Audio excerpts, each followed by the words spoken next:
Hello again.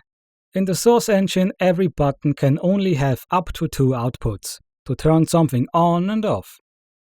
But what if I told you that there is a way to make a button with as many outputs as you want, where every consecutive button press does something different? I need some help! The only entities you need are a logic case, a math counter, and of course, the button. We'll begin with the logic case.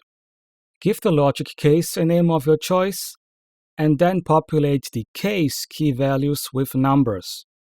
These numbers directly correspond with how many times the button has been pressed, or rather, with the value of the math counter. In this example, I have case 1 to 6 with the numbers 1 to 6.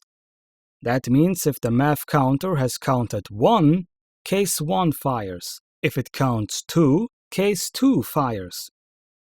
The outputs of the logic case would then be the actual outputs that will be fired.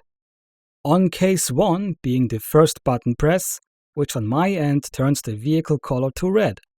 On case 2 is the second button press, which turns it yellow, and so on and so forth. Next is the math counter.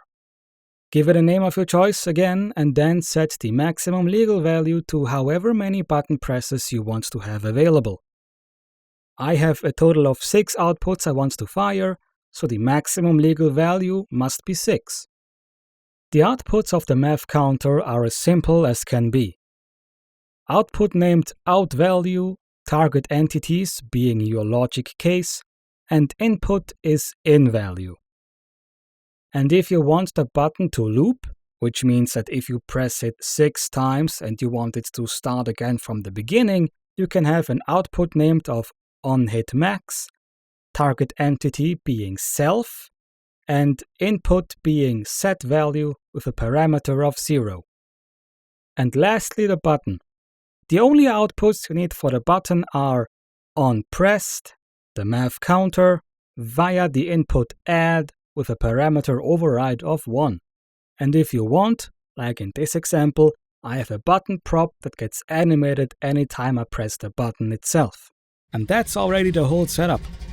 But this doesn't just apply to buttons.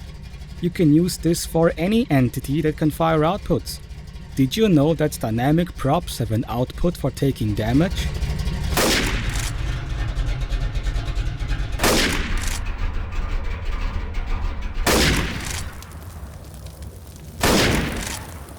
Like this video if you learned something, and subscribe if you want to learn more. And if you'd like to support my channel directly, there is a link in the video description through which you can do just that. If you have any questions about Source Engine modding, join the Dead for Mods Discord server. But that's it for today. See you guys next time. Bye!